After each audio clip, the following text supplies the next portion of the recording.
I'd like to call the meeting to order, please. Roll call. Mayor Yanish. Here. Councilmember Reese. Here. Christensen. Here. Anderson. Here. Amman. Here. Johnson. Here. Dockin. Here. Fagerly. DeBleek. Here. 8 present, 1 absent. Would you all please stand as we say the pledge? I pledge allegiance to the flag of the United States of America and to the republic for which it stands, one nation under God, indivisible, with liberty and justice for all.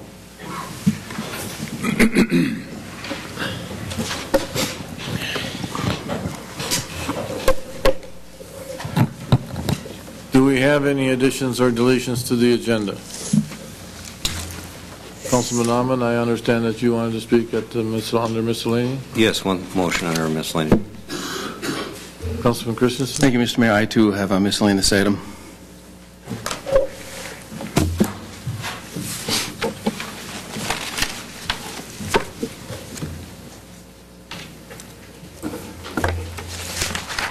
Okay. Do we have any issues with the consent items? Do we approve them the way they are? Move to approve. Second. Motion has been made and seconded to approve the consent items the way they are written. Any discussion? Councilman Christensen. Thank you, Mr. Mayor. It's been called to my attention that the Community Ed and Rec Board has been meeting without a quorum, and is there a reason for that, or is it even legal?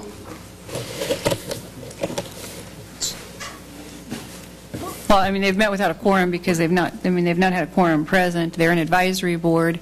Their actions are advisory in nature. I mean, as far as, I don't know, I mean, the city attorney, I guess, could answer that, whether it's legal for, I mean, they can meet without a quorum. They just can't take binding action. I believe that's right, Councilmember Christensen. There's certainly nothing to prohibit fewer than a quorum from ever meeting. Certainly they couldn't take any official actions that the board would be authorized to take without a quorum present.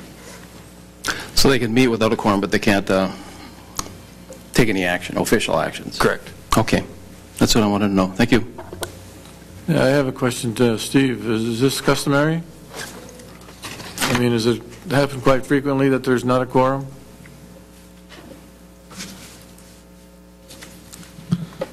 Mayor Yanish, it has happened over the years. I don't know what customary is. It doesn't happen on a regular basis.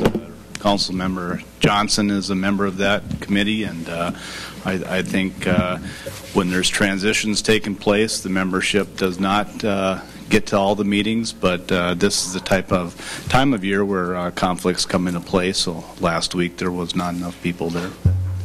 Well, I would argue that there were enough people there because there were 6 out of the 14 to have a discussion, but yes. Thank you. Excuse me, Mr. Mayor. In addition, the charter makes no requirement of a quorum for that group, that committee, as it does for some of the other city committees. And mainly it's because it's advisory. It doesn't actually, you know, it may advise the spending of funds for something, but that has to come to the council for final approval. So no quorum is really necessary for it to do what it does. So the board can transact business without a quorum? Yeah, I think they can. And it's not prohibited by the charter at all. There's no quorum requirement for that committee in the charter. Okay, thank you. Any further discussion? All those in favor of approving the consent items as written, say aye. Aye. Aye. Those opposed, say no. That motion carries. At this particular point, we'll move into the Willmar open forum. Is there anyone scheduled to speak?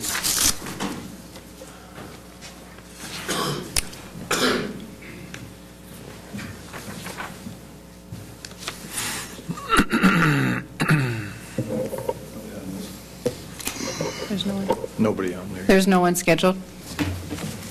Okay. At this particular time, then, we'll move into the Finance Committee report for December 10th, 2012. Councilman Anderson. Thank you, Mr. Mayor. First item on our agenda was public comment, and there was no one present there to address our committee. Second item has to do with Lakeland Drive intent to reimburse. Staff explained to us that the Lakeland Drive Interceptor and Inwest Lift Station project is scheduled for construction in 2013. Engineering work on this project has begun, and the proposed route resolution is necessary for the city to reimburse itself from bond proceeds. Following discussion, there was a motion made, seconded, and passed, and I would introduce a resolution establishing procedures relating to compliance with reimbursement bond regulations under the Internal Revenue Code. Second. A motion has been made and seconded to introduce a resolution establishing the procedures relating to compliance with reimbursement bond regulations under the Internal Revenue Code. Is there any discussion? Roll call. Councilmember Reese. Aye. Christensen. Aye. Anderson. Aye. Amon. Aye. Johnson. Aye. Dockin. Aye. DeBleek. Aye. 7 ayes, 0 nays. And that motion carries. The next item has to do with the Western Collector final budget. Staff reported that design approval and bidding have been completed for the construction of the sanitary sewer interceptor on the western side of the community. Council action is required to approve the final budget outlining the estimated costs and funding sources for the project, which is comprised of approximately $1.3 million of local option sales tax funds, $649,000 of capital reserves, and $2.57 million of PFA loans. Following discussion, there was a motion made, seconded, and passed, and I would introduce a resolution approving the final budget for the Western Interceptor project as presented. Second. A motion has been made and seconded to introduce the resolution approving the final budget for the Western Interceptor project as presented. Any discussion? Roll call. Councilmember Christensen. Aye. Anderson. Aye. Amon. Aye. Johnson. Aye. Dockin. Aye. DeBleek. Aye. Reese. Aye. 7 ayes, 0 nays. And that motion carries. The next item has to do with First Street Bridge funding. Staff explained to us that it has been determined that the city has not reimbursed the state of Minnesota for non-eligible state aid costs associated with the relocation of water lines on the First Street Bridge project. The state has made several unsuccessful attempts requesting this reimbursement in the amount of $50,785. It was staff's recommendation to authorize payment out of capital reserves from the Community Investment and Capital Fund Improvement Fund. Councilmember Dockin wanted to review some documentation. Following discussion, there was a motion made, seconded, and passed, and I would introduce a resolution authorizing reimbursement to the state of Minnesota for non-eligible state aid costs incurred in the First Street Bridge project, and that is in the amount of $50,785.19. Second. A motion has been made and seconded to introduce the resolution authorizing reimbursement to the state of Minnesota for non-eligible state aid costs incurred in the First Street Bridge project in the amount of $50,785.19. Is there any discussion?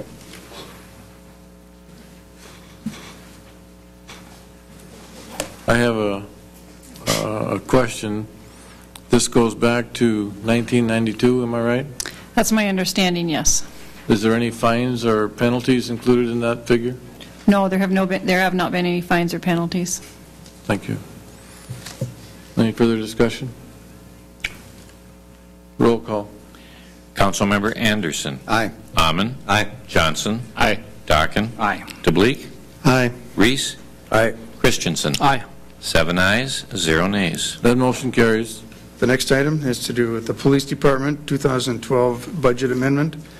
Staff explained to us that the approved arbitration requirements for the Police Department LELS group, a resolution is needed to amend the 2012 budget to reflect the additional costs associated with the settlement by transferring $53,724 from non-departmental uncompensated absences to, and it'll go to these different areas, to police department salaries in the amount of $45,251, pensions $7,021, and insurances $1,452.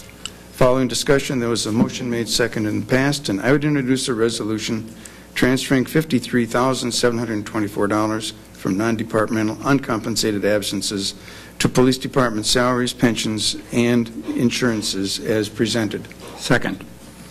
A motion has been made and seconded to introduce the resolution transferring $53,724 from non-departmental uncompensated absences to police department salaries, pensions, and insurances as presented.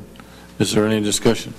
Councilman Christensen. Thank you, Mr. Mayor. Just a typo in here. It says that Councilmember Johnson made the motion. I was sitting in for him. He was not here. Oh, thank you. Sorry, we'll get that corrected. Sure.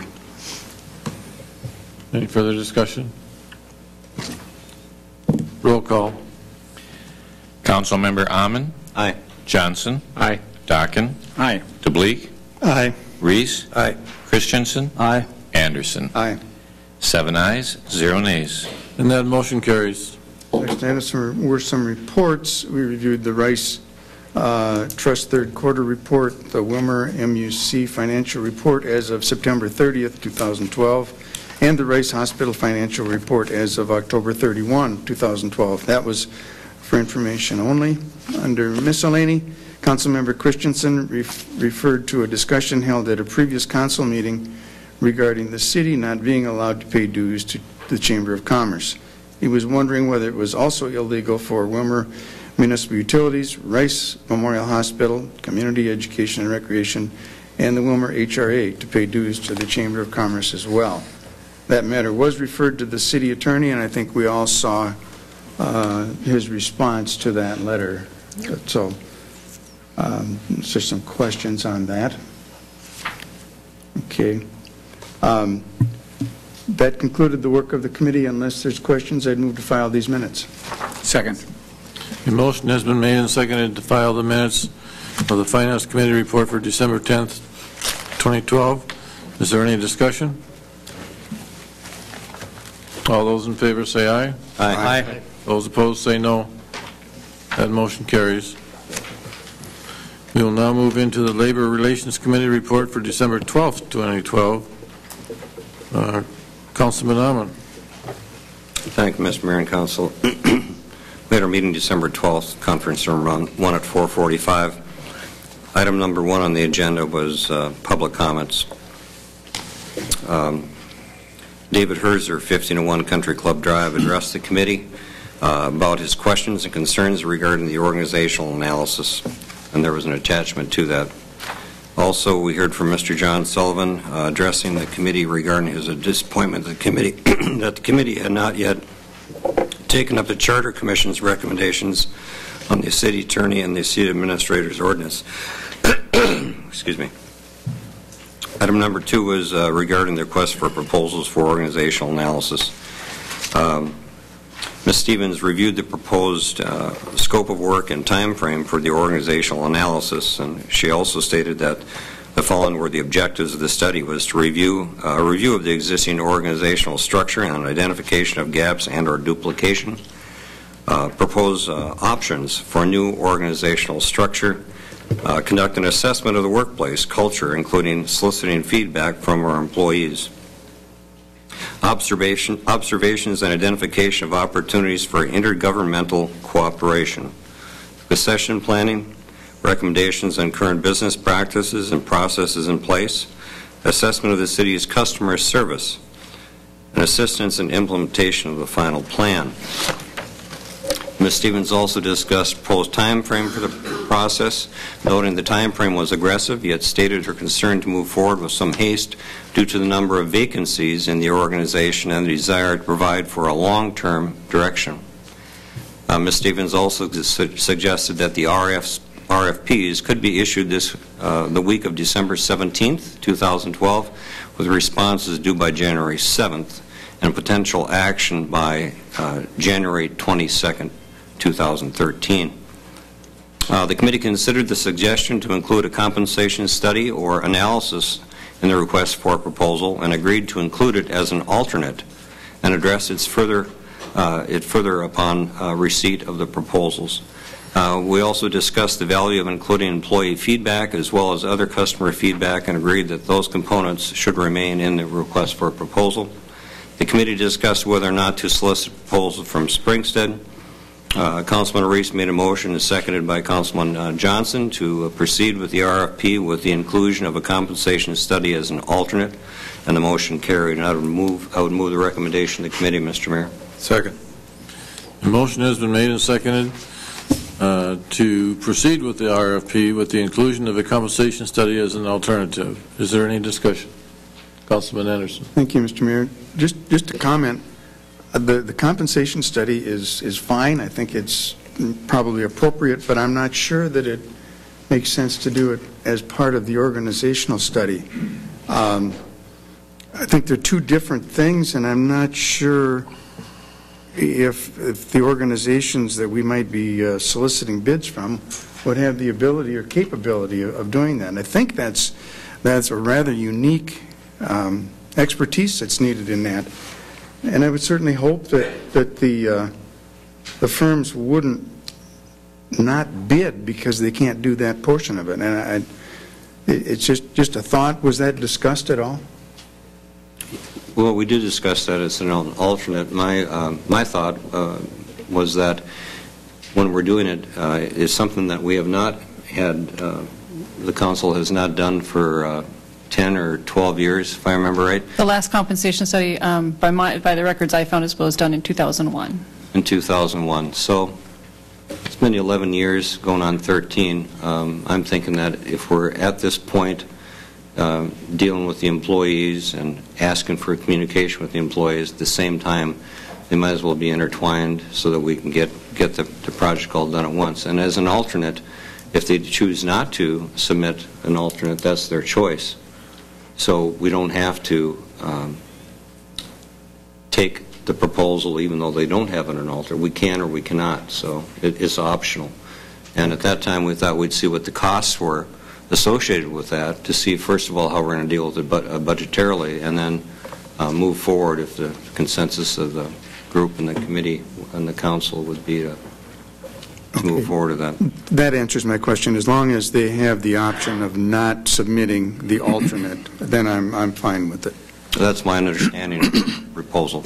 That is correct. I mean, it will be issued as an RFP with an alternate. Individuals do not have to bid on the alternate in order to be considered. Right. So we can determine the best, best qualified proposal. If individuals bid on the alternate, we can take that into account. If they don't bid on the alternate, and we still feel they're the best for the organizational analysis, we can make that determination. If they simply choose, many of them not, if they choose not to bid on the alternate, I guess another option would be to reissue that alternate as a separate proposal, because I share some of those concerns. Some firms may not be able to do both parts because it's sometimes two different skill sets, but there are firms that may be able to. Also, excuse me, Mr. Mayor, but also with that, if one of these firms did decide to submit an alternate and it was not their forte or expertise, they could solicit information from other subcontractors to put the bids into. They could, yeah. Firms can partner with somebody else as well. And that would be explained, I'm sure, in there. That would be acceptable under the RFP if they partner with another firm. Right. Councilman Christensen. Thank you, Mr. Mayor. I didn't make the meeting, and I also wondered the same thing Dennis said, why this compensation study would be in there.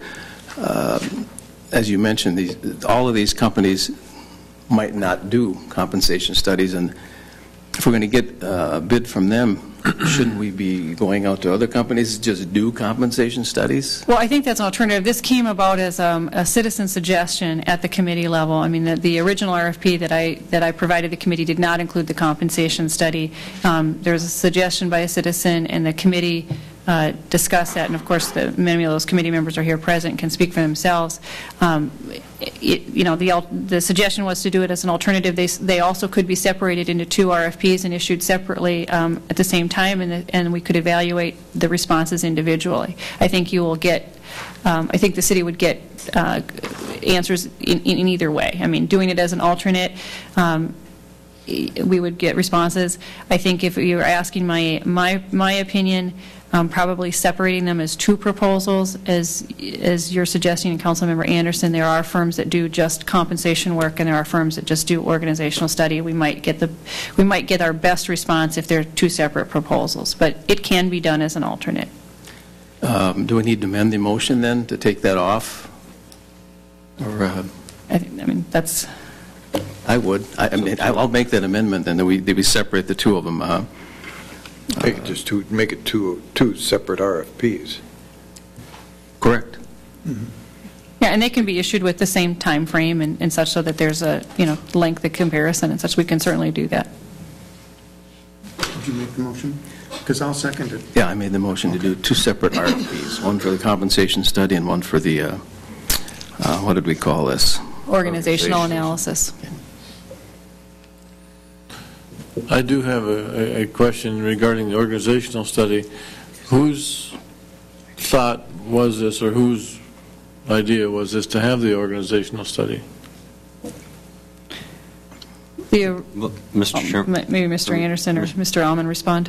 this came up in discussion with the committee, I believe about 4 or 5 months ago in the Labor Relations Committee meeting. We were going to consider requests for proposals at that time to consider a lot of the same information that's being collected or that's being requested in the RFPs right now.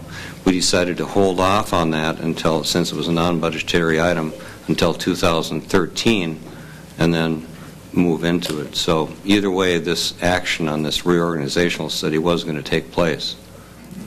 It was going to take place. It was going to take place, yes.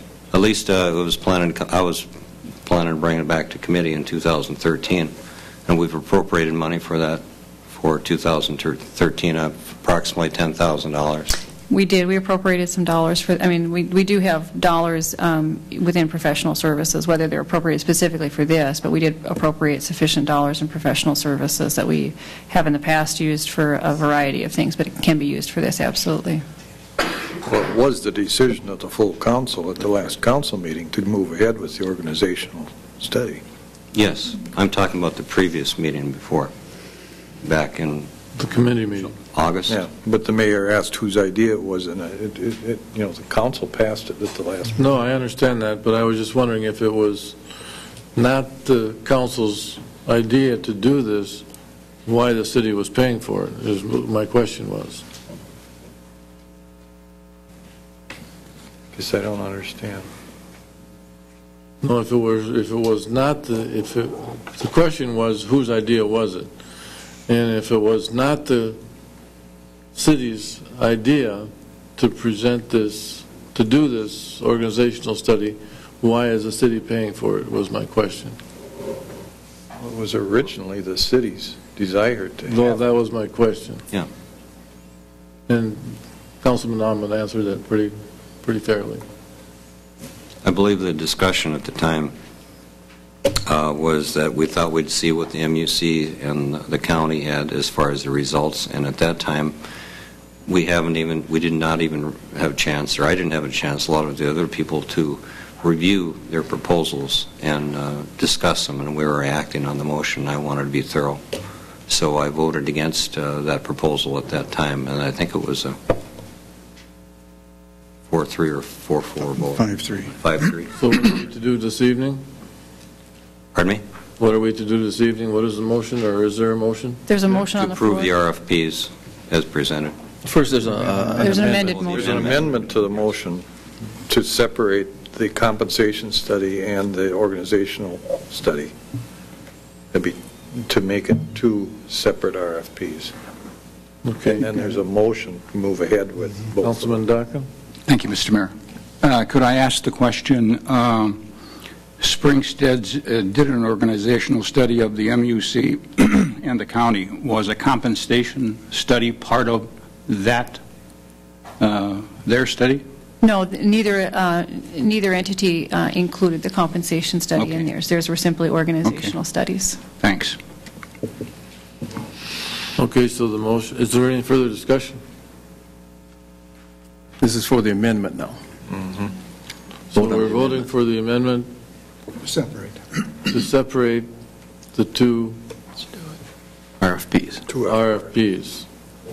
And all those in favor say aye. Aye. Those opposed say no. That motion carries. And you got the original motion, Mr. Mayor, And the original motion was?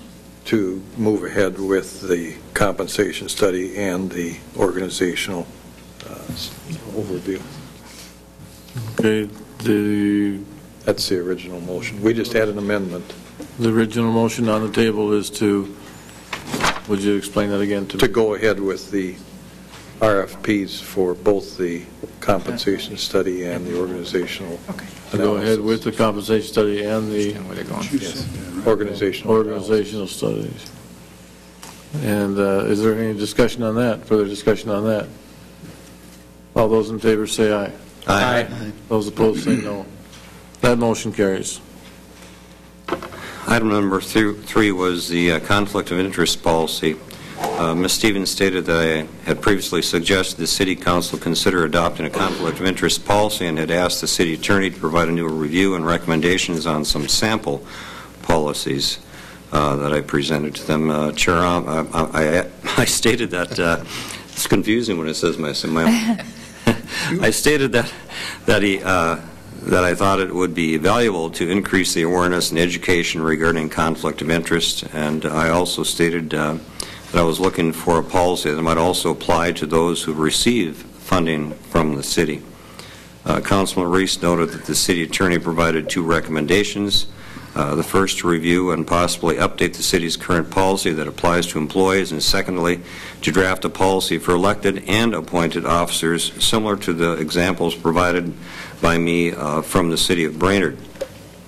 Councilman Reese also made a motion, seconded by Councilman DeBleek, to ask the City Attorney to review the existing employee policy regarding conflict of interest and to draft a policy for elected and appointed officials. And that motion carried, and I would move the recommendation of the committee, Mr. Mayor. Second. The motion has been made and seconded to ask the City Attorney to review the existing employee policy regarding conflict of interest and to draft a policy for elected and appointed officials. Is there any discussion? All those in favor say aye. Aye. Aye. Those opposed say no. That motion carries. Item number 4 was the rules of order.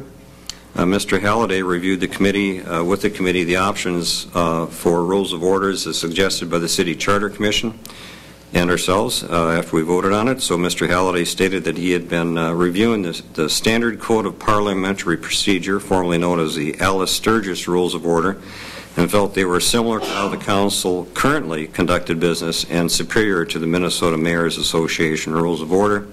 Mr. Halliday provided some examples of how parliamentary procedure might change or be similar to current actions.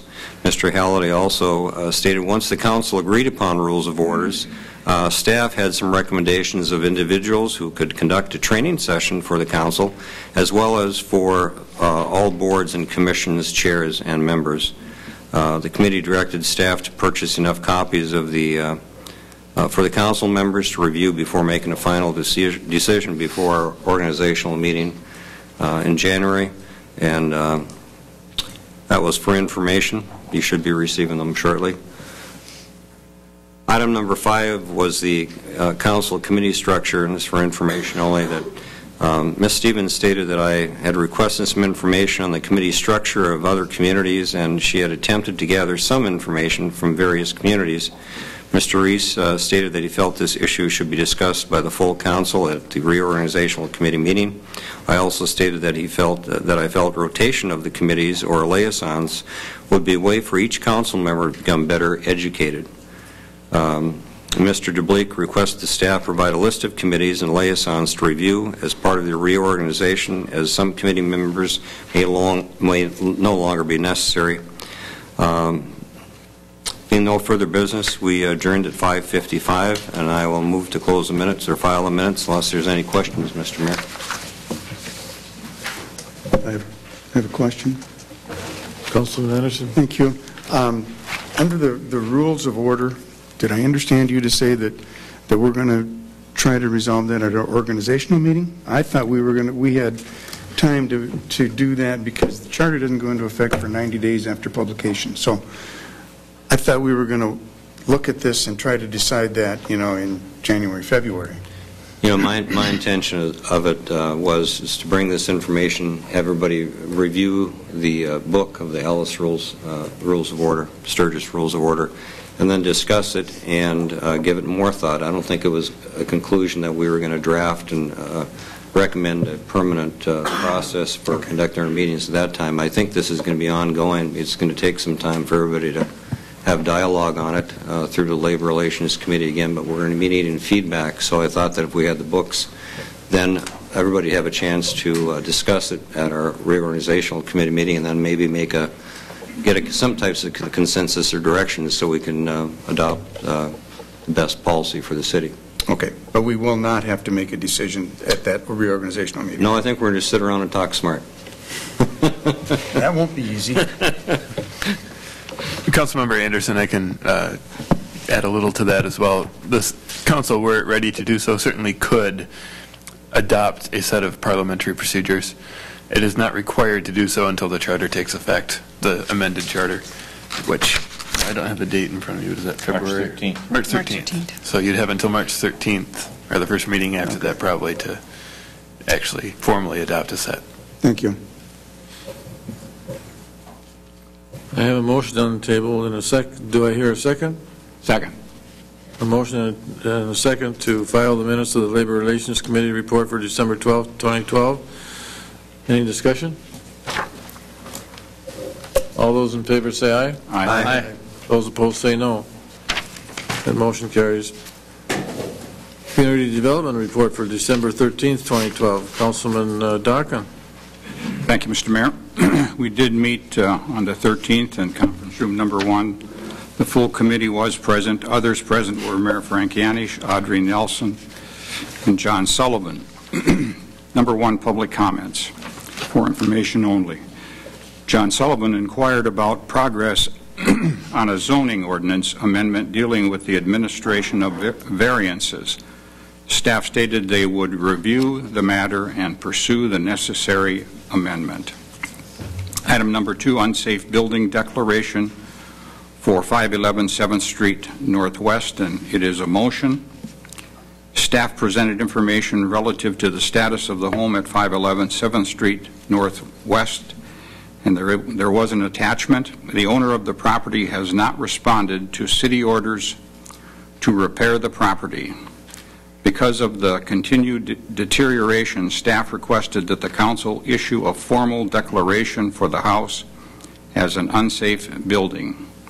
This declaration will be delivered to the building owner and would allow 30 days to bring the building up to standards or to have the building demolished. Failure to do so could result in the city pursuing court action to allow the city to demolish the structure.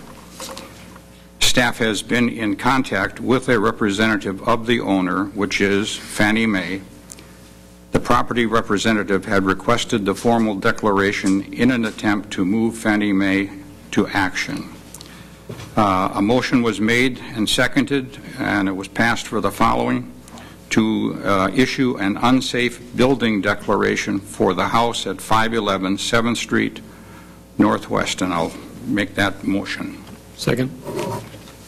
A motion has been made and seconded to issue an unsafe building declaration for the house at 511 7th Street Northwest. Is there any discussion? I would ask whomever, what is the general procedure from here if this is approved? When the council has issued previous declarations, staff has taken that action from the council and prepared written orders to the property owner to either have the the corrections made within 30 days or to have the house demolished. If the 30-day time frame is not met, at that point the city has the option of going to court and seeking a court order for demolition. Thank you.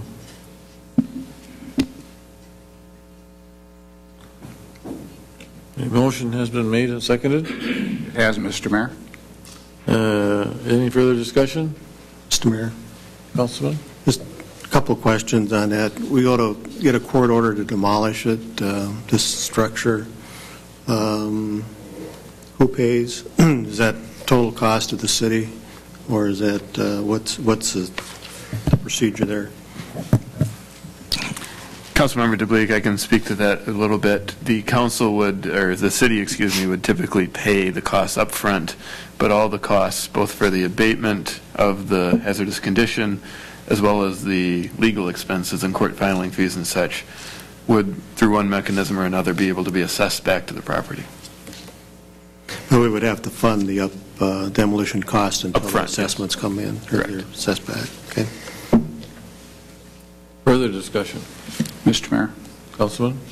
Thank you, Mr. Mayor. In our discussion, Mr. Peterson, what was the cost that you estimated because of the condition of the building to demolish?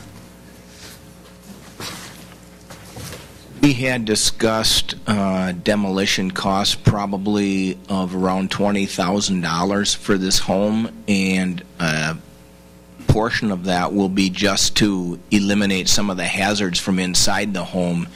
It's been used as a garbage collection point. The inside is extremely unhealthy and will probably require someone or someones to get in there and actually be suited up to remove the interior contents. It's that bad.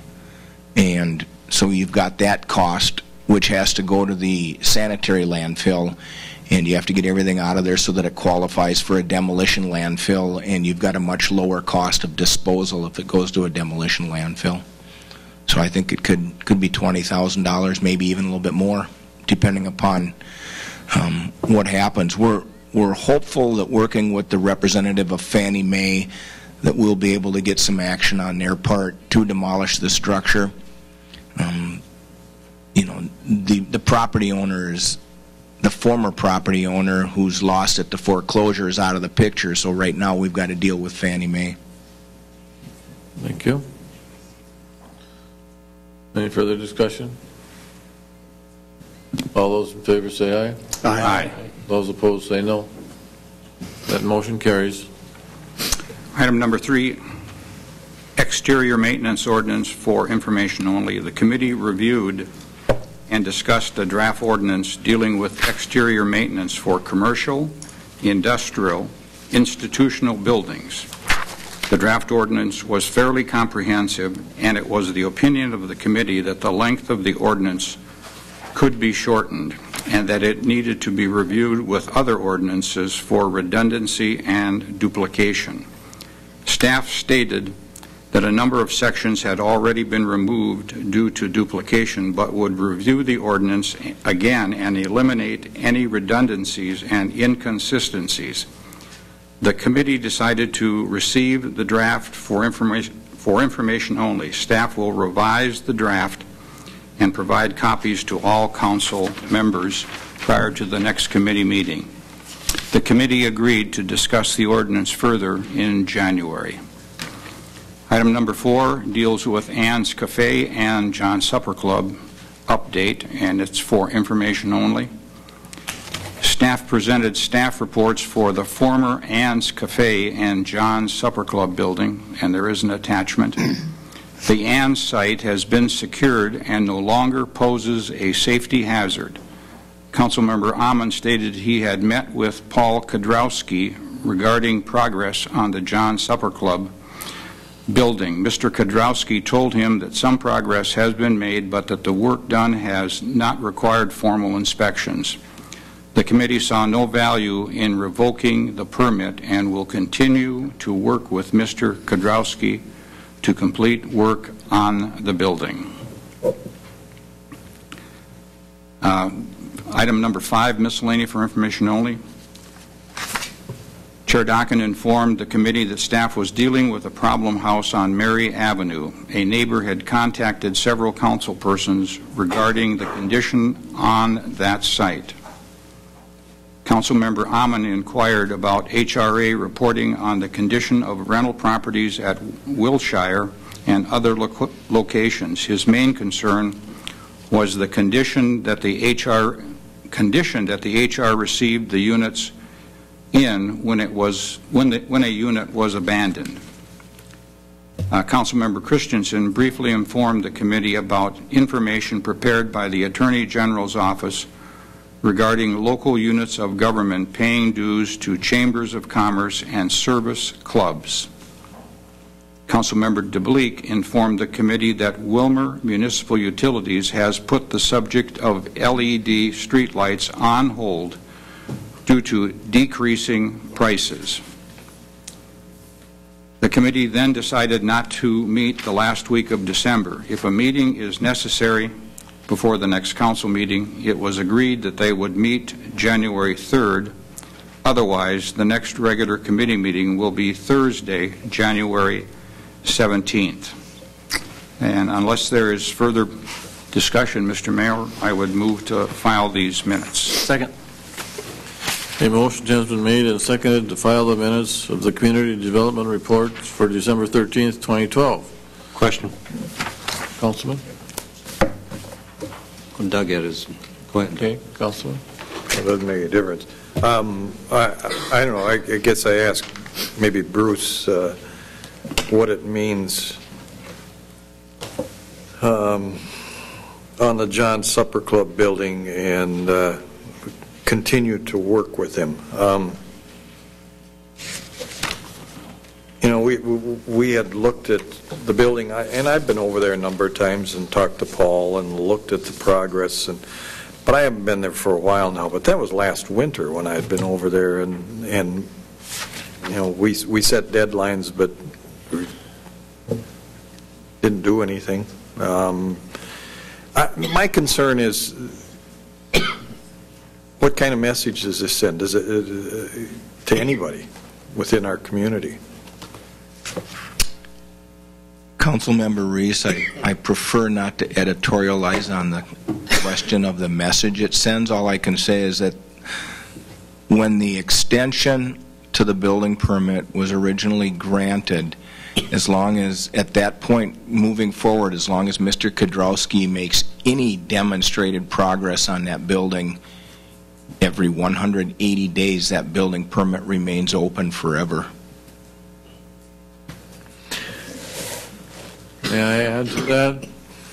I would add to that fact that Mr. Kudrowski stopped into our business and visited with me a little bit, and he said that he was having some problems with the plumber, but the plumber had come now and worked a full week, but he needs to work another week, and so Mr. Kudrowski,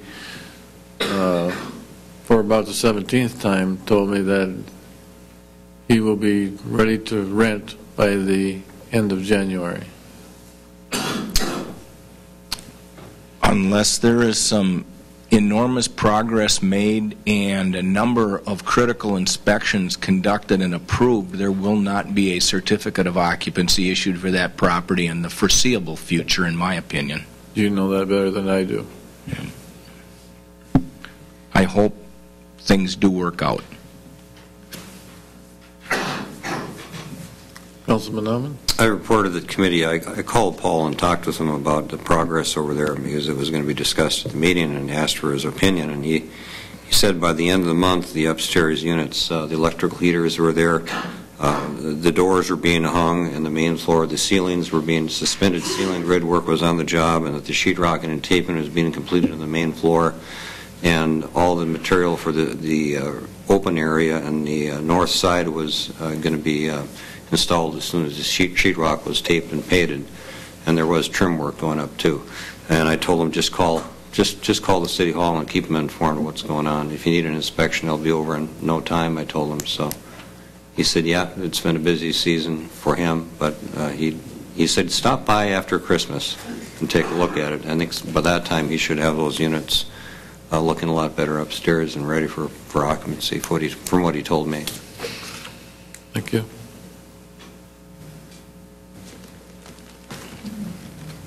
We need to vote, Mr. Mayor. Do we have the motions already? We do have a motion and a second. Motion and a second. All those in favor say aye. Aye. Aye. Those opposed say no. That motion carries.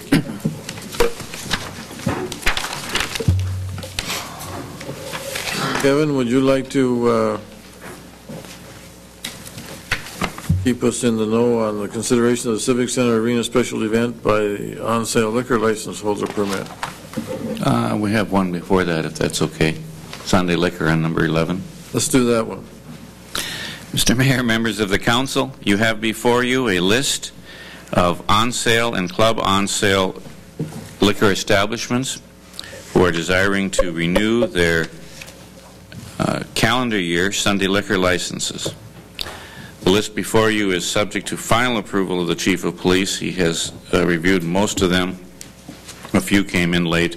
We always check the utilities and the property taxes to make sure they're paid.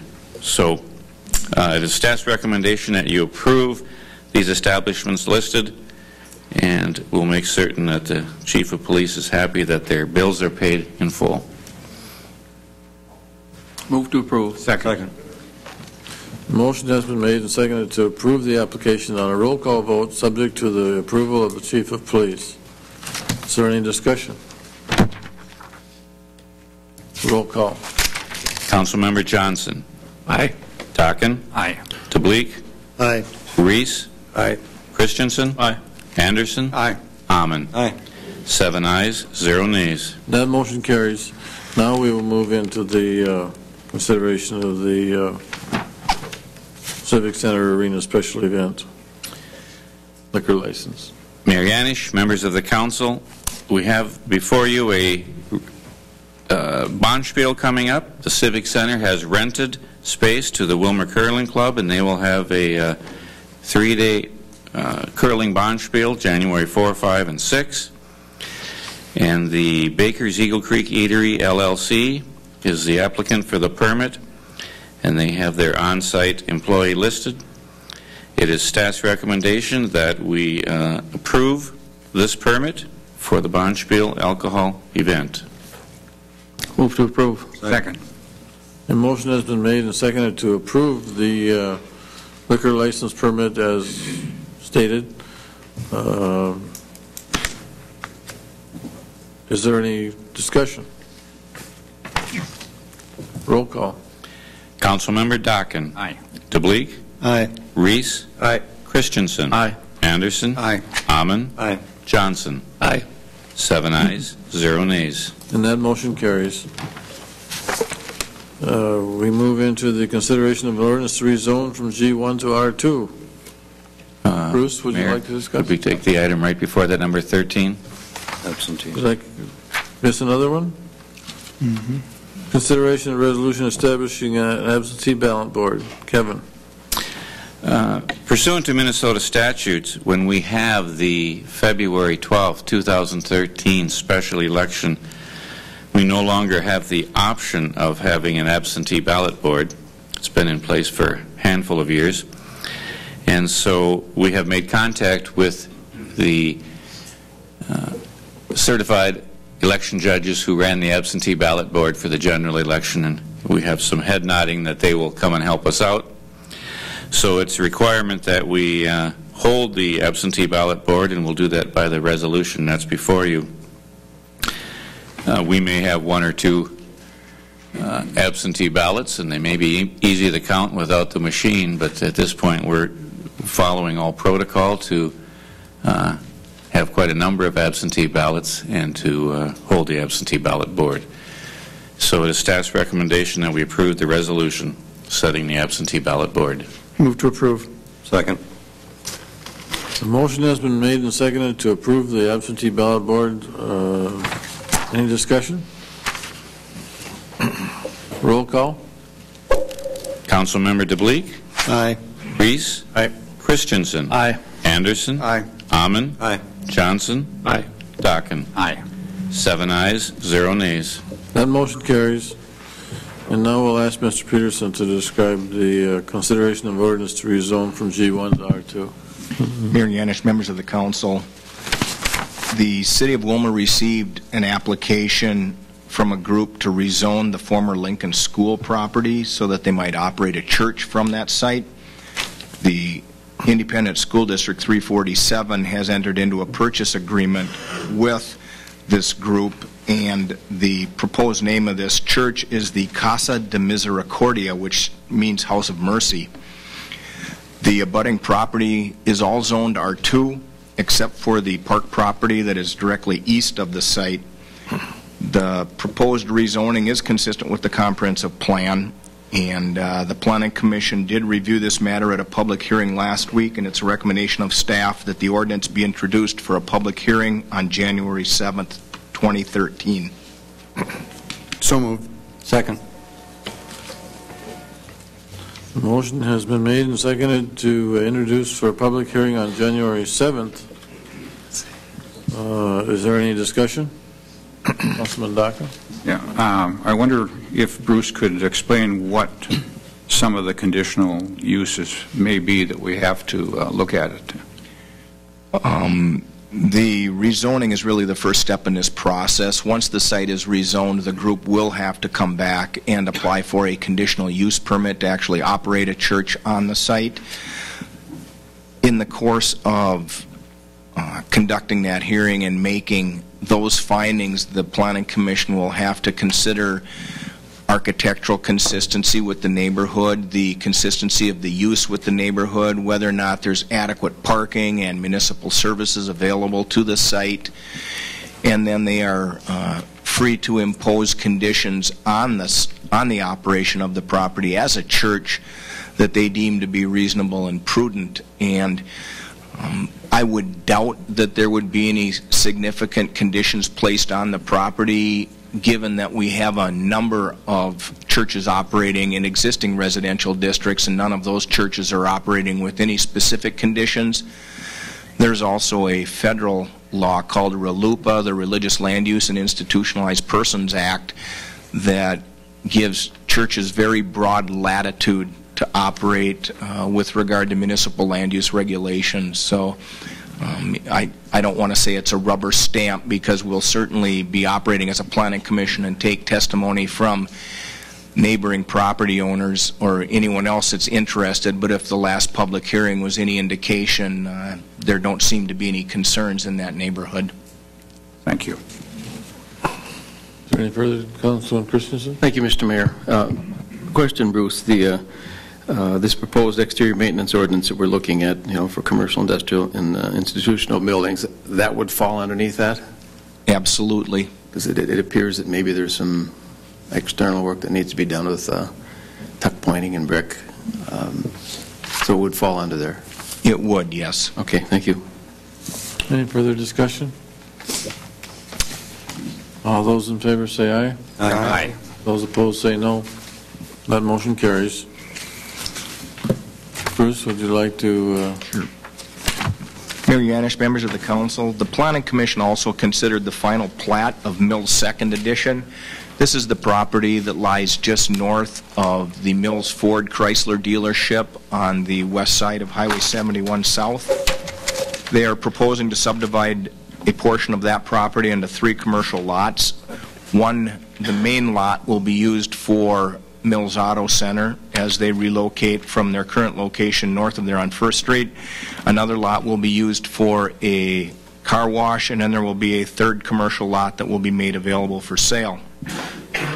All lot sizes exceed zoning ordinance minimums, and the plats that were placed on, or the conditions that were placed on the preliminary plat regarding water shutoff valve and access easements have been dealt with prior to the final plat submittal.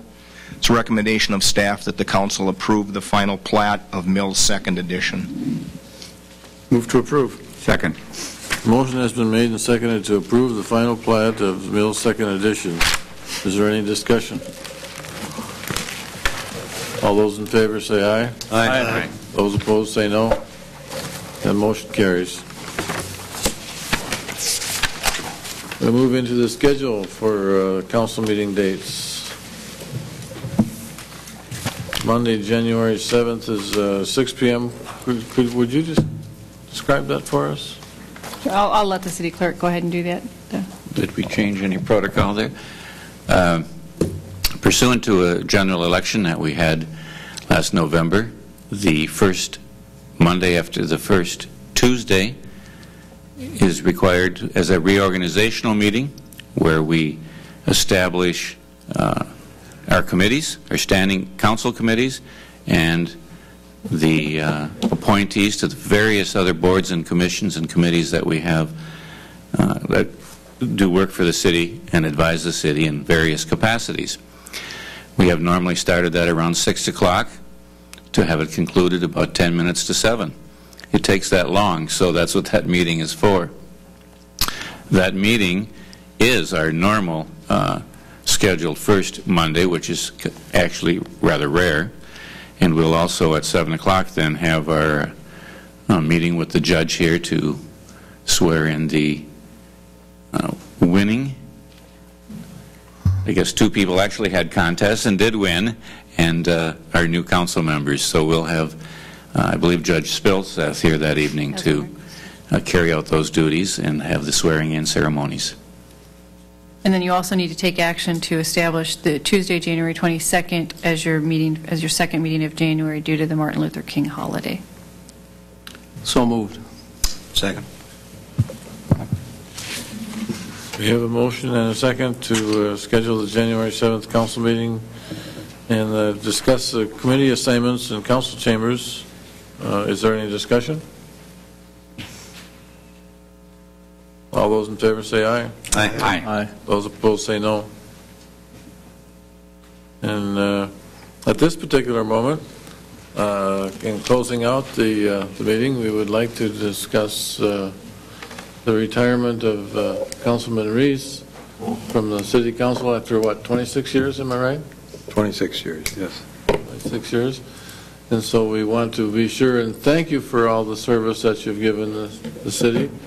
Although you and I don't always agree on everything, I like you as a person, and I have a little something to commemorate this evening with. And I think I'll just say,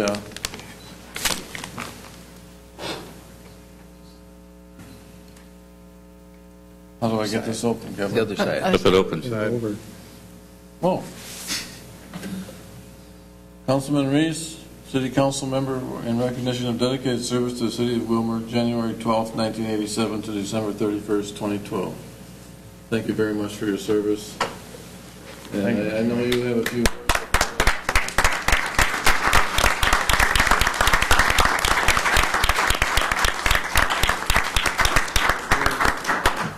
Thank you.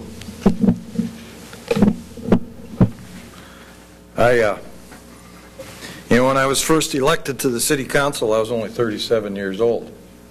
You were 37 at one time. I was 37 at one time. And my wife Marion is here with me tonight, and at that time we had children at home. My campaign manager was my youngest daughter. She was 8 years old.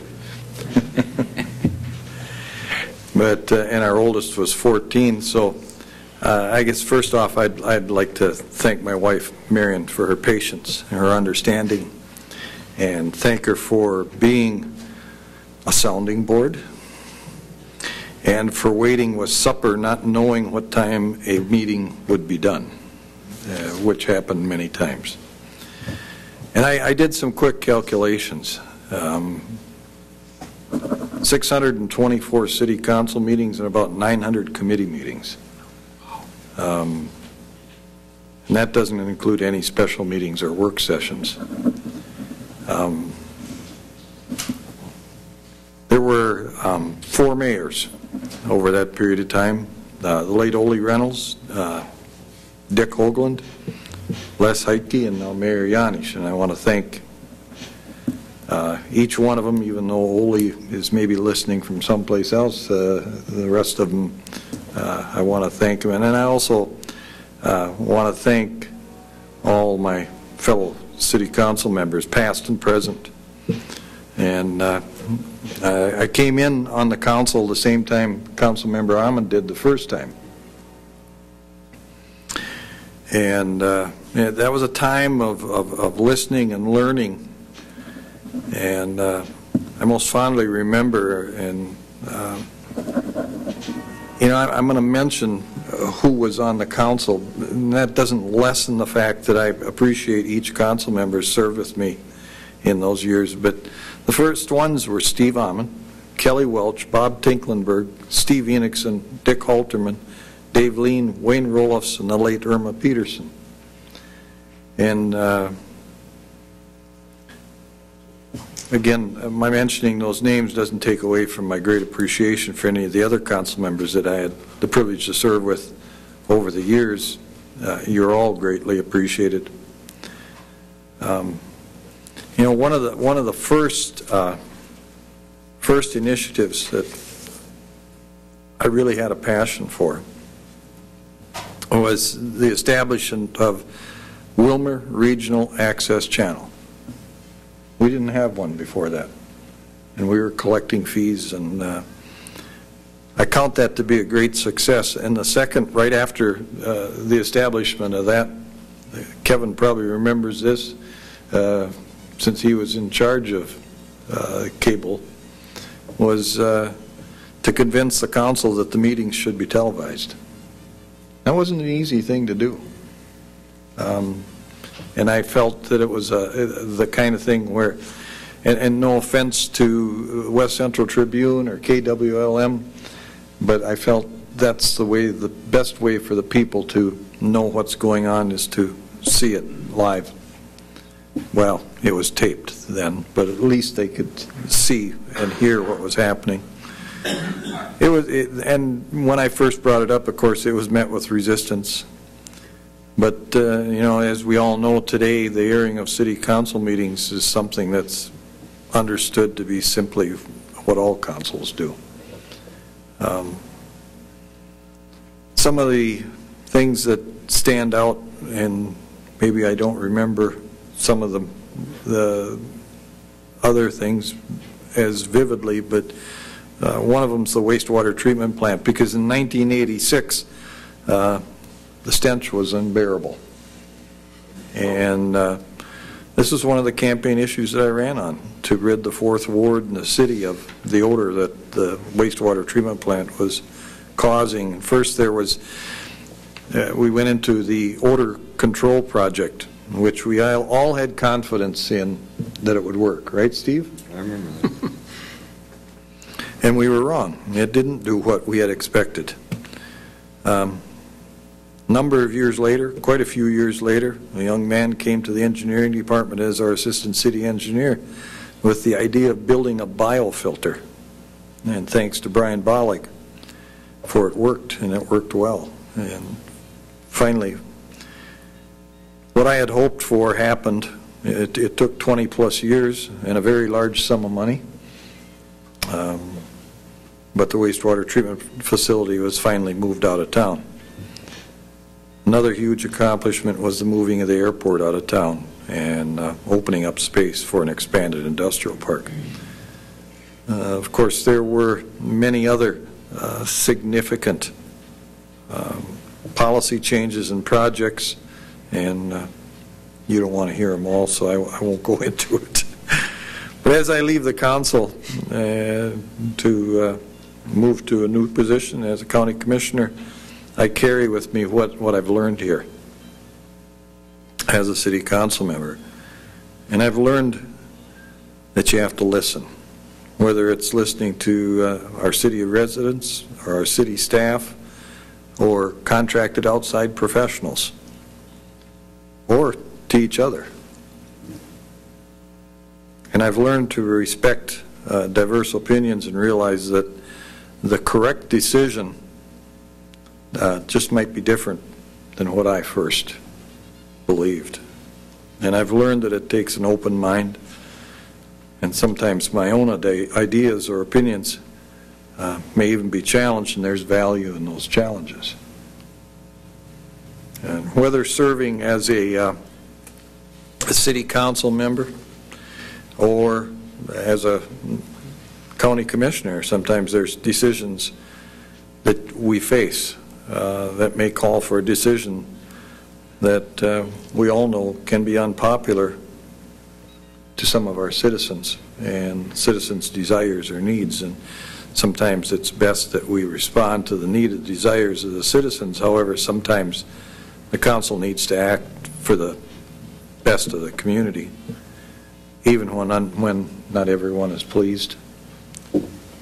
with the decision that we make. And I've learned that after looking at all the facts, I then have to have the courage to take the appropriate actions. So through many years and recalling the past mayors and councils and city staff that I have had the privilege to work with, I've also learned that when the city council and the mayor see each other and city staff as resources and partners, the council's then able to meet the needs of the city. So I leave the city council with wonderful memories of learning from mistakes, experiences, constituents, fellow council members, mayors.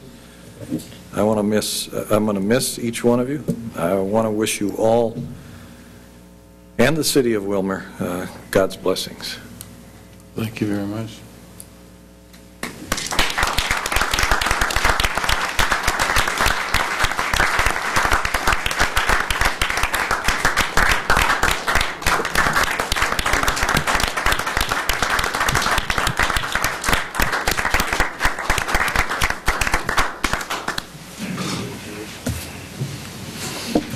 Any stories to share? I would like to add one little thing, if I may, is that the plan was for tonight is to have our Mayor Pro Tem, Councilman Reese, chair of the meeting, but since I was going to be here, it sounded like a professional opinion that not happen. So that was a plan. It was a good plan. I would have liked to seen it happen, but just to let you know that we had big plans for you. Yeah, I know. The mayor called me and asked me if I would do it, and I said, well, if that's what you wish. And later on, he called and had been consulted with the city attorney, and the city attorney said, well, since the mayor's there, it's probably best that the mayor chair. So, but I appreciate the gesture, Mr. Mayor. Thank you very much. Councilman Christensen, we have a... No, I want to share a story. Oh, okay. About Councilman Reese here. When I first was elected, one of the first meetings I went to, I was just the new kid on the block, Elm Lane was being closed. And the meeting was at the senior high school in Willmar, or the old senior high school, it's now grade school, in the auditorium. And we knew there was going to be a lot of frustrated people there. A lot of Hispanics were living in the Elm Lane trailer court, and I mean, it was in the paper, it was in the Sunday paper, and I was really nervous.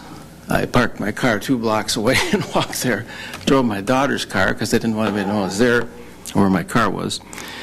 And when I got there, I told Councilman Reese, I don't know if you remember this or not, but I told you that I was really nervous about this meeting. And he says, don't worry, it'll be okay. And 18 years later, it's okay.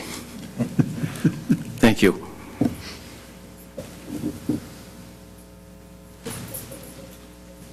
Any further miscellany?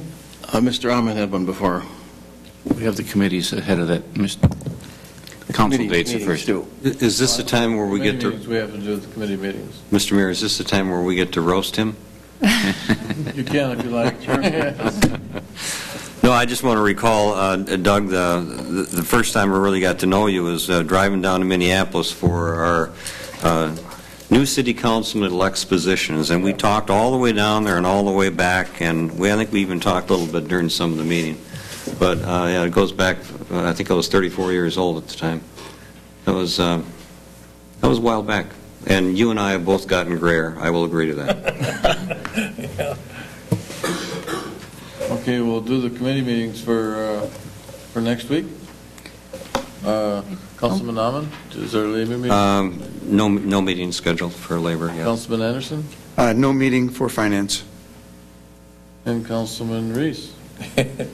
Yes, there's a Public Works Safety Committee meeting tomorrow at 4:45. Tomorrow at 4:45. Okay, and Councilman Daca? We may have a meeting January 3rd, 2013. We may.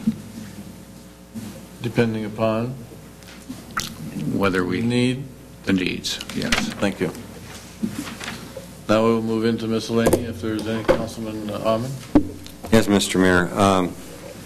I passed out a motion, some action steps that I thought we should be moving on. You're welcome to read along, but I just wrote down that upon review of the most recent communication from City Attorney Robert Scott regarding our city and the monies funding private entities and or membership or their like, there are some concerns raised due to possible conflicts regarding these expenditures as they're related to state statute. And I hereby move the following motion, that the City Council immediately request that the publicly funded groups full and complete financial disclosures for the current and last 5 years regarding previously stated expenses. Furthermore, that this gathered information is to be immediately reviewed and discussed with the appropriate City Council committee. The following groups are but not limited to the following: the Willmar Municipal Utilities, Rice Memorial Hospital, Rice Home Medical, Rice Health Foundation, Rice Care Center, Willmar Lakes Area Convention and Visitors Center, Candioi County and City of Willmar Economic Development Commission, the Willmar and Candioi County and HRA, Willmar Pioneer Public Library, Willmar Design Center, West Central Integration Collaborative, West Central Industries, Candioi County Willmar Area Transit Authority, and Willmar Fest. I'd like to move that motion, Mr. Mayor. I'll second it for discussion. Motion has been made and seconded for discussion. I won't reread the whole thing, but to discuss the motion that Councilman Ahman made. All those, is there any discussion on that? Councilman Anderson? Yeah. What are we doing? I don't understand this. I don't know what this is all about. I don't get it. I'm going to set aside maybe these entities, and I want to talk a little bit about the way this feels. This feels like retaliation. I don't know how else to put it. A while back, there was an email written that perhaps wasn't very flattering to some of us, but nevertheless, it was written. And since that time, there's been just a move afoot to do things to the organization that the director of wrote that. It's retaliation. We can't operate that way. I mean, we're elected. We're elected officials. And as an elected official, we're subject to criticism and mockery and whatever all else. But we're elected to represent the city of Willmar. We're not sitting here elected to represent ourselves and to strike out at those that might make unkind comments to us. This is just a chilling thing to do. Someone comes before the city council and has a recommendation or wants to comment. We're saying if we don't like what you say and if you attack us, we're going to come back at you. I think enough is enough. We've gone through this. We've wasted undue hours and a lot of concern and consternation on the part of everybody. It's done. Let's move forward. We don't want to be known as a city that can't take criticism, and if we receive criticism, we're going to strike back. Retaliation has absolutely no place in any form of government, and I'm totally opposed to this. I would ask what you intend to do about it. What do I intend to do about what? About the motion. I'll vote against it.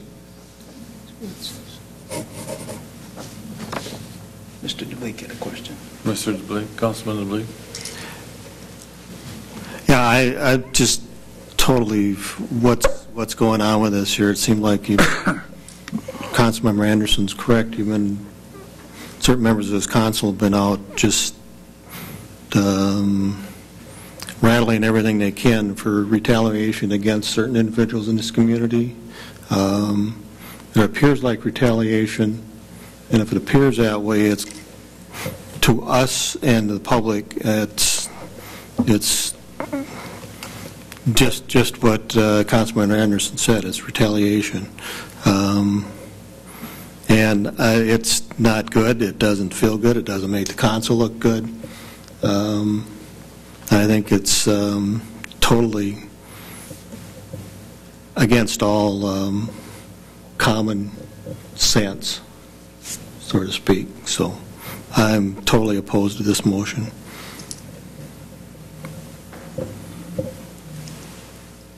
I will not vote for it either, Mr. Mayor. Councilman Christensen. Thank you, Mr. Mayor.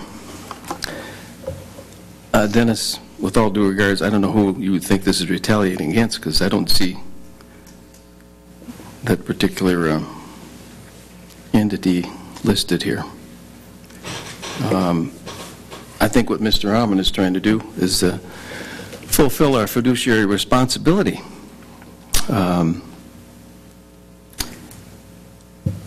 We control the purse strings of the city, and we have to watch them very carefully. I mean, what all he's asking for here is that we have the anybody that we're involved with financially, that we see their last 5 years of stated expenses and their full financial disclosure. I don't see anything wrong with that. I mean, we asked it of people that came to our finance meeting when they were requesting funds from Willmar Fests and West Central Collaborative and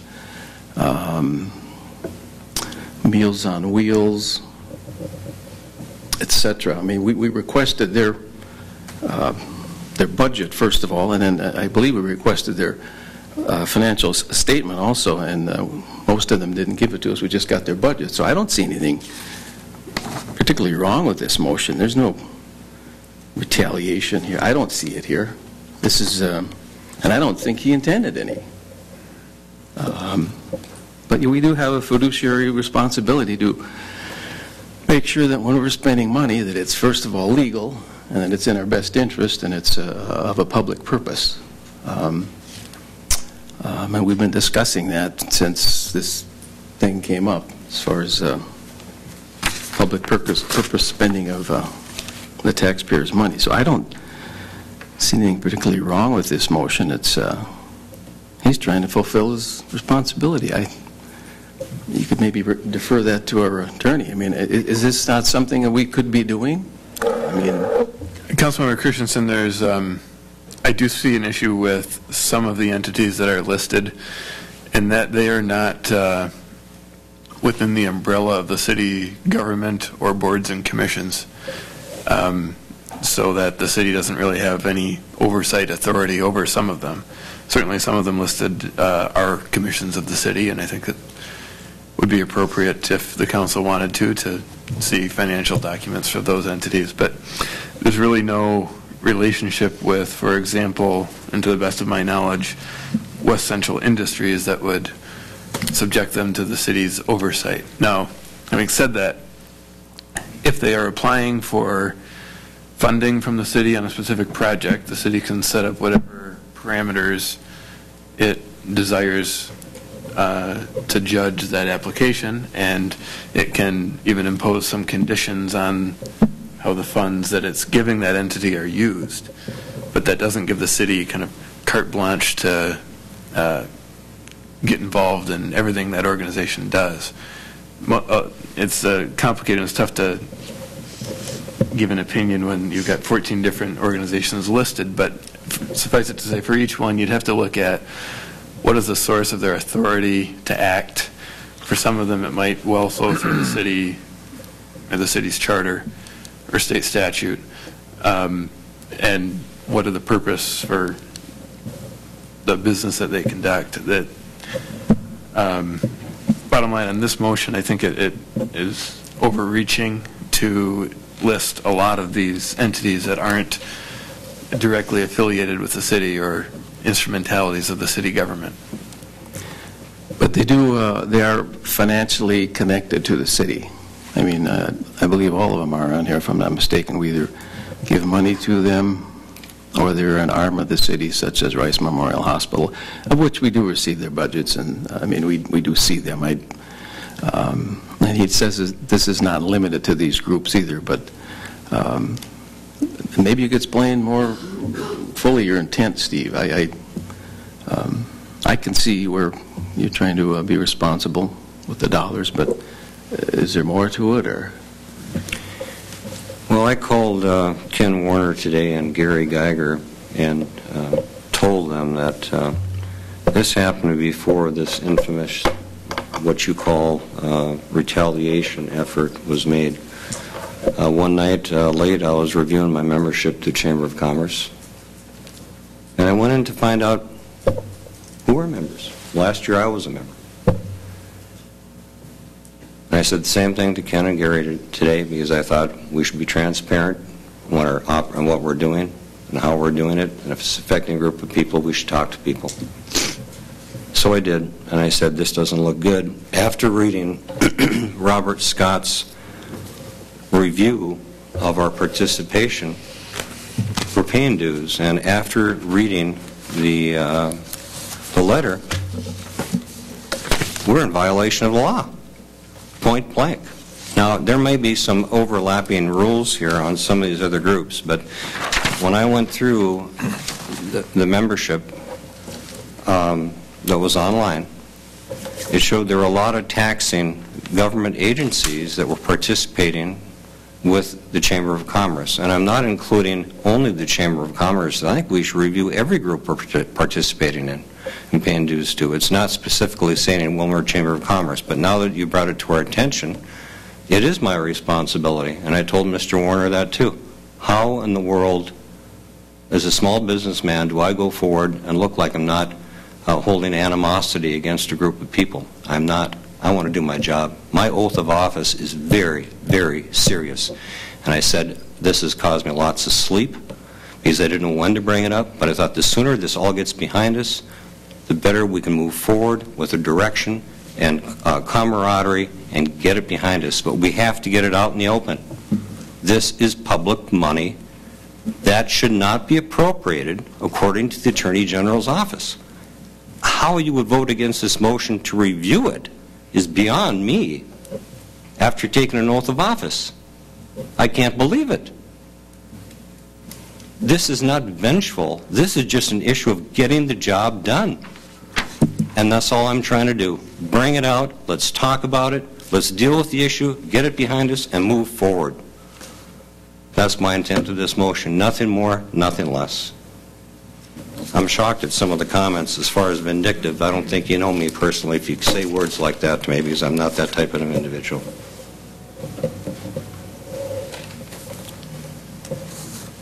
Any further comments? Mr. Mayor. Councilman Dawkins. Thank you. I would like to ask our city attorney, what is the difference in your mind's eye as an attorney between overreaching and retaliation? Do you read into this retaliation, or do you read into overreaching? Councilmember Dockin, I'm not at all concerned about the motivations of the council. I'm just concerned with the actual content of the motion and whether it's something the city has authority to do. So when I said overreaching, I was referring to the fact that many of the entities listed among the 14, which itself was an inclusive list, really aren't subject to the city's oversight. They're private entities. They have separate authority to act. That is not, they're not affiliated with the city. That's the only point I was trying to make. And in your judgment, do you see these as all having a public purpose use for the dollars that we give to them?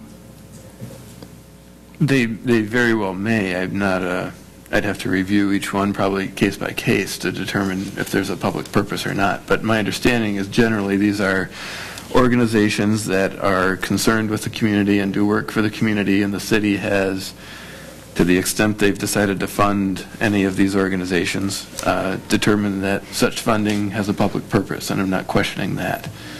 What I am questioning is whether the city can make a demand of an entity that it is not affiliated with, that is not a branch of city government, for their financial documents.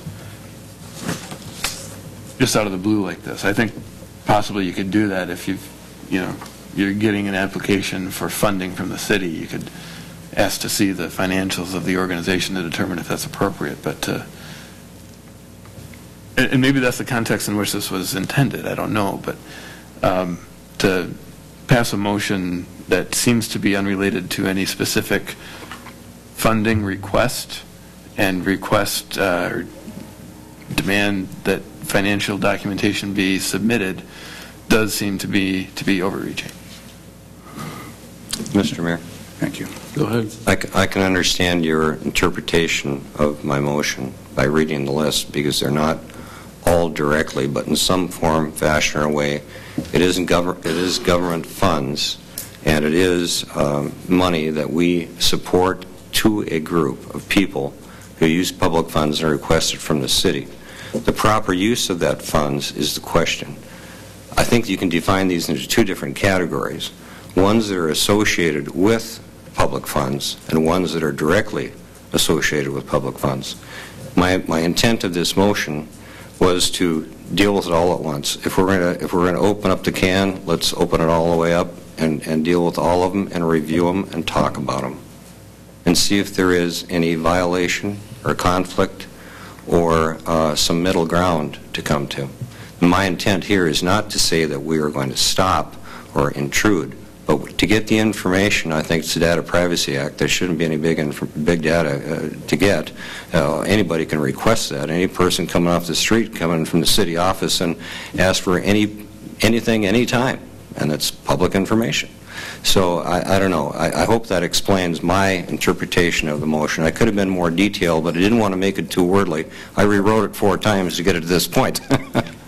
But I wanted to be thorough that we include the groups so that the committee and the council as a whole can get input and dialogue and move forward the decision.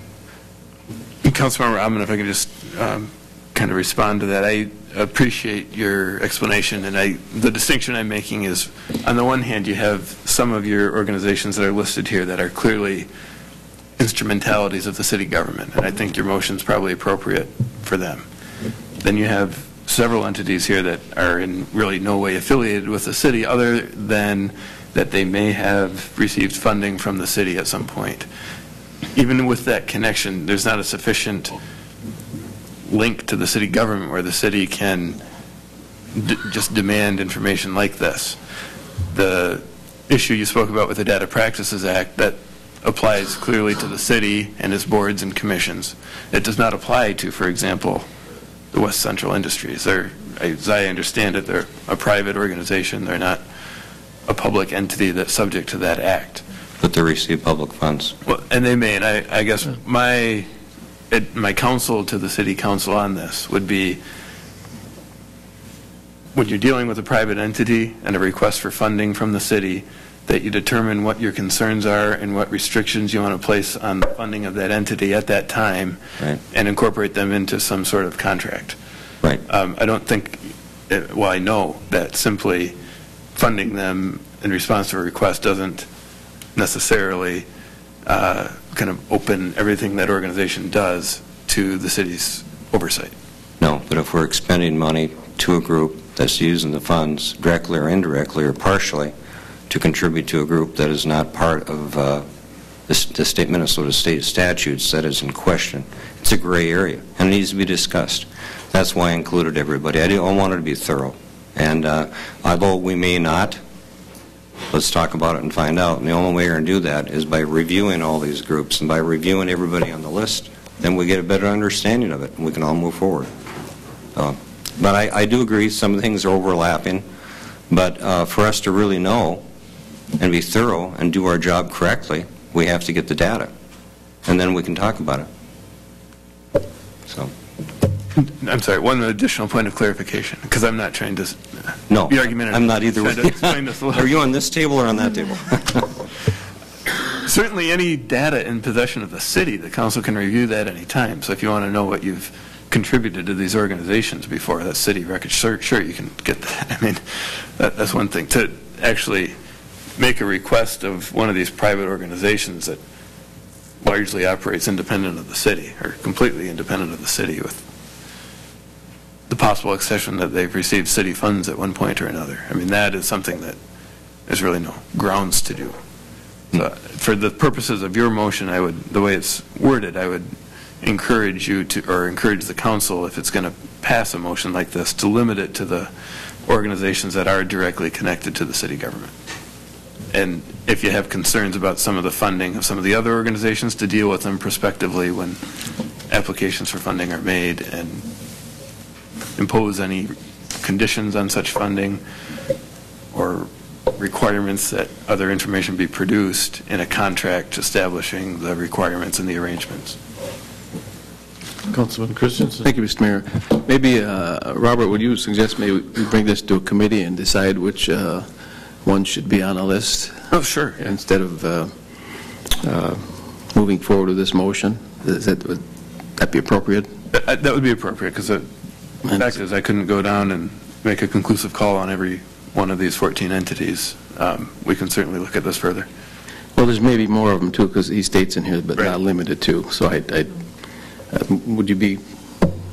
I'd be receptive to that as long as we deal with the issue. And my primary focus here is to deal with the issue and do our job as we're elected to do, and look into things like this. And once we got that letter clarifying how the participation is or may not be against state statutes, I thought that's our responsibility. We don't want to have anybody come after us for not doing our job correctly.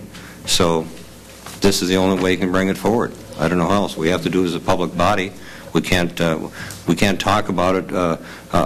2 or 3 of us can't talk about it. Any more than that, we're in violation of the open meeting law. So we have to bring it forward, and this is the ideal place to do it. And I would not be opposed to that. The key thing is that this gets done, and that we deal with it. Mr. Mayor? Go ahead. I understand Councilman Allen's concerns. I think they're legitimate. We're talking about expending taxpayer monies and how they're used. But I also think the request is pretty broad, might even be burdensome. I mean, the time, 5 years. And I thought that the city attorney's letter was very clear and concise. I just got it today, and I received a copy of it from the city administrator. I think that I haven't discussed it with her at all, but I think she understands the letter. And like I say, I think it was very well written. And I would, at this point, think that the staff could address these issues to determine if there's any that are any payments that clearly shouldn't be going out, that we stop them. And if there's any that are questionable, that staff bring it to committee for consideration. That'd be... like I say, there are some fiduciary obligations here that could impose some personal liability on members of this body. So I understand those concerns also, but I think all that can be addressed by city attorneys aware of the situation. He's researched it. I did my own research on it last week when the issue crossed my mind, and I agree with Mr. Scott's conclusions. I think they're correct, but I also think the staff can deal with any issues in this area adequately. I agree with Councilman Amon in the fact that I am dismayed at the council people that are opposed to at least looking at it. And that's all that, as I understand, Councilman Amon, that's what your plan is to look at it and to see what is wrong, if anything is wrong. Exactly. Because we, the city council and myself, could be held responsible if there is something that is illegal about this whole thing, and we just discovered it. But I do believe that you have the right idea in going with the committee, bringing it to a committee and narrowing it down and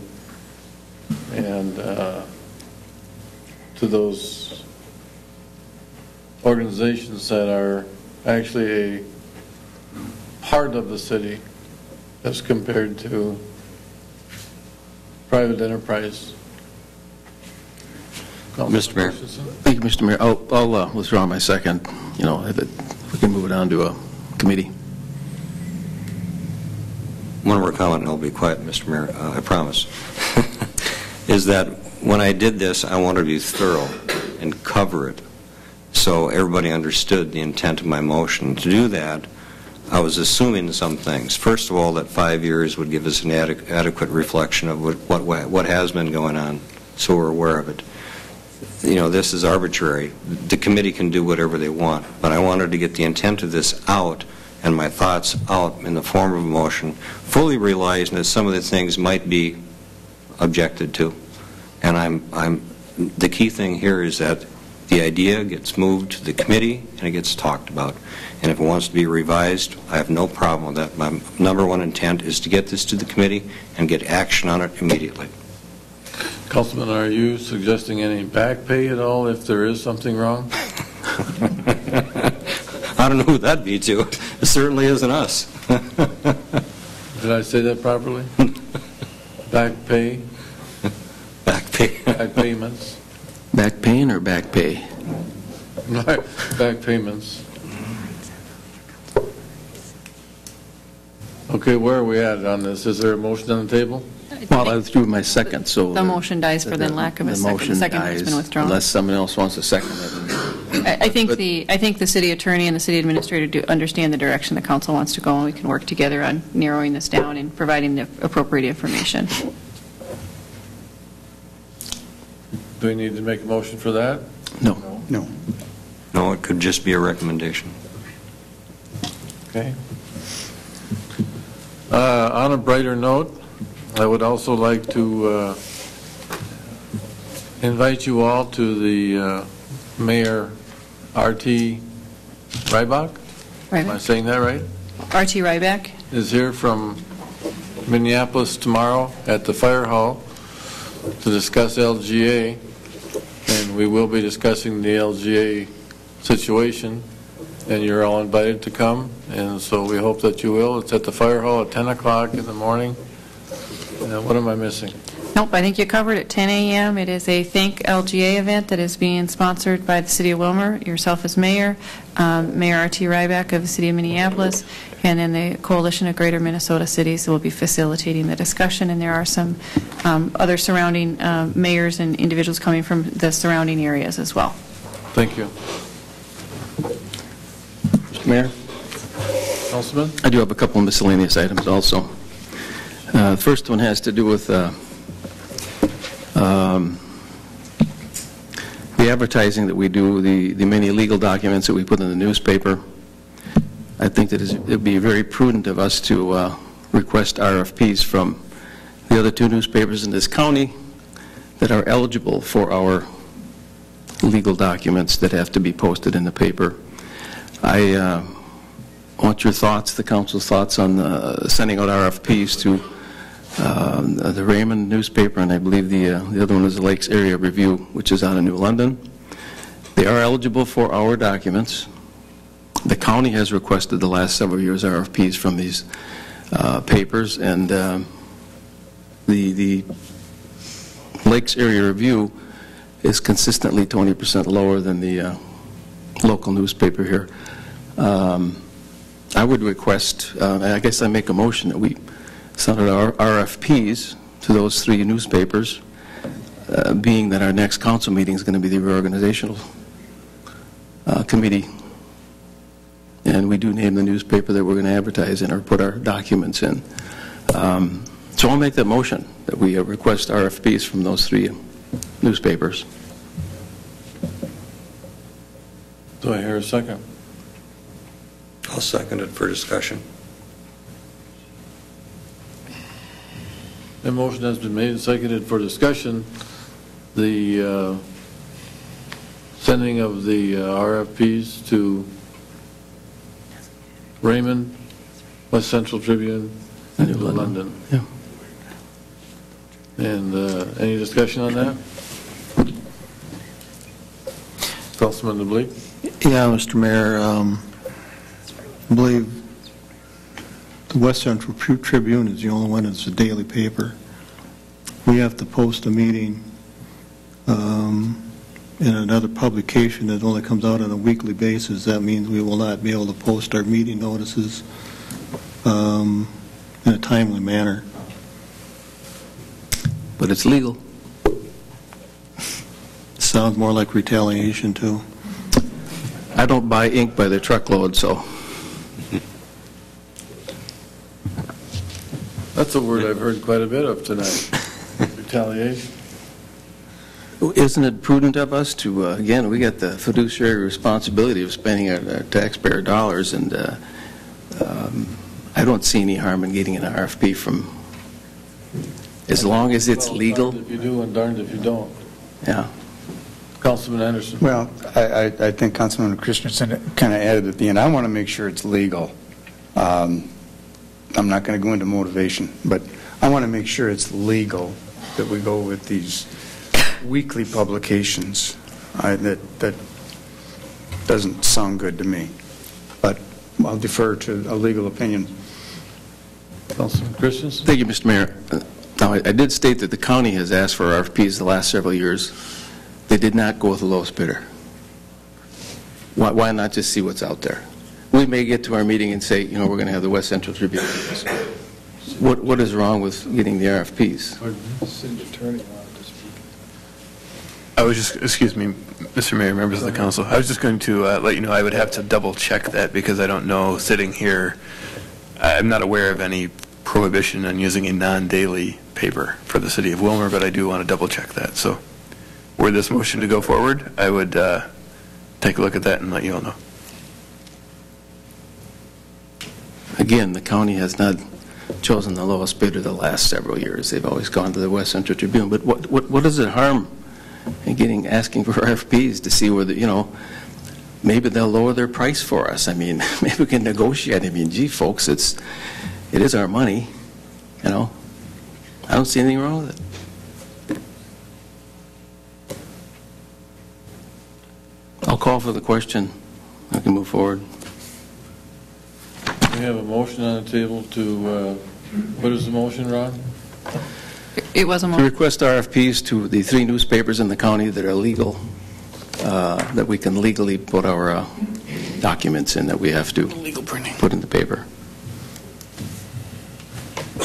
That's it, pretty simple. All those in favor say aye. Aye. Those opposed say no. No. No. The ayes have it. Motion carries. Move to adjourn. Mr. Mayor, I have one more. Oh, I'm sorry. Miscellany, if I may. Go ahead. And again, it's due to the fact that I don't buy ink like the local newspaper does. But I find that I have to go move forward with this because I don't buy ink.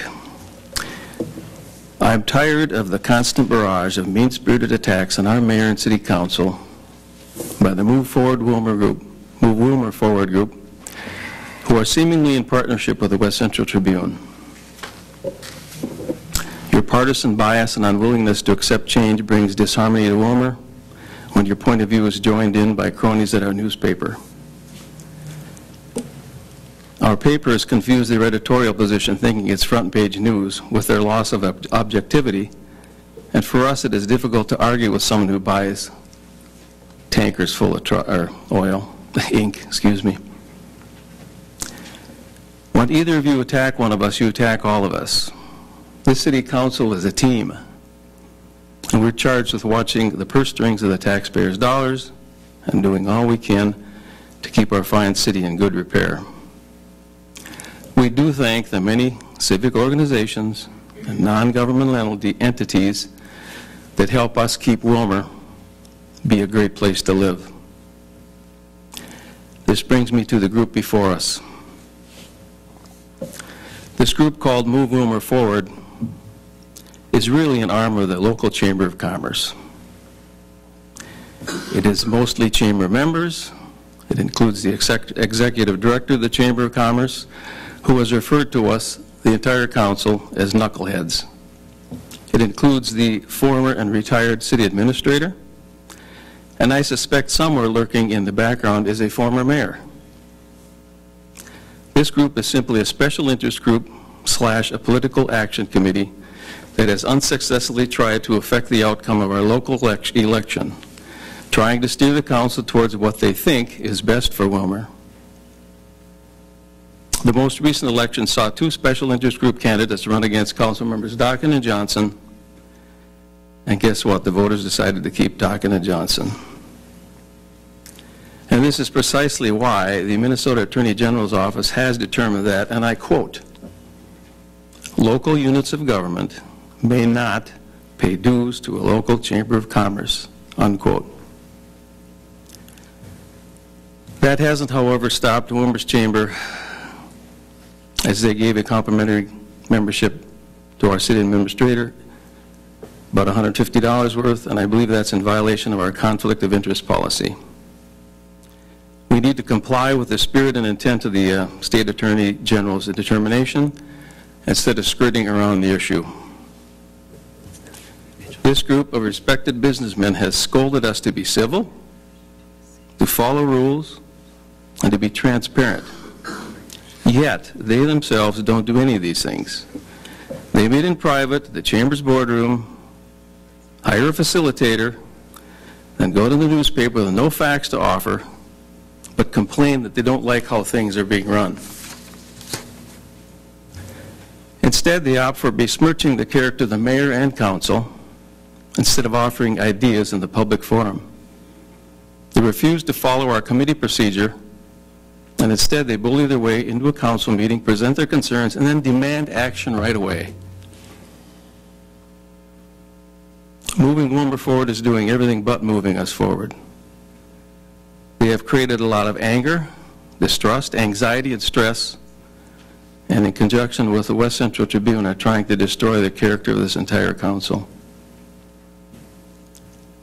This group has been promoting their own people to run for city council. They lost and apparently are upset enough about it to subject all of us to their frustration. Now they're continuing to try to do an end run around our constituents, which are the voters, our boss, by offering solutions to problems that don't exist and partisan character attacks against the council. Presently, there are 3 people running for the soon-to-be vacant council seat. One happens to be a radio announcer at our local radio station, and due to an old FCC rule, he has to either give equal airtime to his opponents or get them to sign a waiver stating that he can continue his job as long as he doesn't mention running for the vacant seat on the council. Both of these opponents refused to sign the waiver, either forcing him to get off the ballot or take his chances that they won't demand equal time on the radio. That would probably put his job in jeopardy. I hope these candidates rethink their initial decision and give their opponent a chance to compete. Once again, I am not at all against looking at an organizational restructuring of our city and how it functions, as I voted for it tonight. I have always been in favor of finding new ways to collaborate with the county and others for cost savings, but I believe this particular study has come about in an unacceptable manner, pushed by a special interest group that really doesn't have a clue where they're going, but wants to tell us, the driver, when and where to turn. My constituents are telling me not to be bullied by this group, but to keep representing Ward 2 and the city in general in the manner that I have.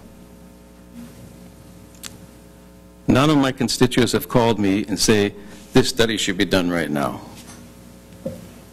Actually, I believe this has been a nuisance and a diversion, taking us away from real city issues about train noise, stormwater problems, crime in neighborhoods, etc. Excuse me. One last thing. I was going to say the 9 of us at this table, but the 8 of us, including the absent 9, the mayor and the council have hired the city administrator to work for us. They'll do things for you, but under our management and supervision. If you or any group have an issue that involves the city, please bring it to us through the council committee process. Special interest groups try to fractionate our council, and in this case have been successful in doing so. Please play by the rules, as we have a big task ahead of us in rebuilding trust. Don't make it worse. I'll move to adjourn. Before you do, Mr. Christensen, Councilman Christensen, I would like to say that ditto, if I may. Thank you. I have a motion to adjourn. Second. We have a second to adjourn. We are adjourned.